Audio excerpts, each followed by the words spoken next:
जय जगन्नाथ बंधुगण आज भिडियो जानिबा आपणकर विवाह विलंबर हेउची किंबा आपणकर विवाह जोग खोलुना किंबा आपणकर विवाह प्रस्ताव भांगी जाउची सेतिपई आपण माने एही उपाय करंतु आपण मानकु शुभफल मिलिथाय एवं आपणकर शीघ्र विवाह मध्य हो जाइथाय।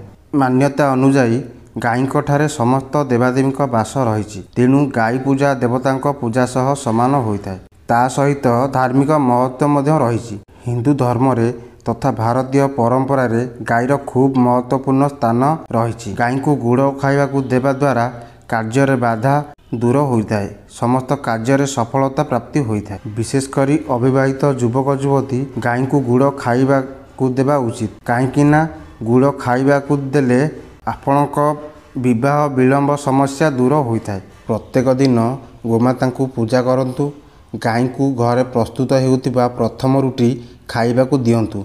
मात्र रविवार और गुरुवार दिन लाल गाई को गुड़ और चना खाइबाकू देवा द्वारा जीवन रे थिबा अनेक समस्या दूर होता है। यह द्वारा विवाह जोग सृष्टि होता है, धनर आगमन होता है।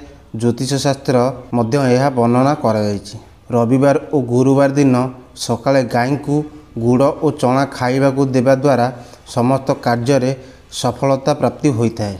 सोमवार और शुक्रवार तथा मासर पूर्णिमा दिन धला और कला रंगर गाई को गुड़ और चना खाइबाकू देवा द्वारा एक मास मध्य विवाह जोग आसी थाए।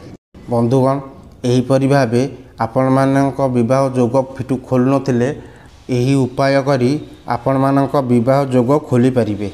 बंधुगण वीडियोटी जदि आपण मानक भल लागि थाए ताहले चैनल को सब्सक्राइब करी बेल आइकन को दबाई दियंतु, जहाँद्वारा एमती नुआ नुआ वीडियो सर्वप्रथम देखा पाई पारे। पुणी गोटे नुआ वीडियो देखा। जय जगन्नाथ।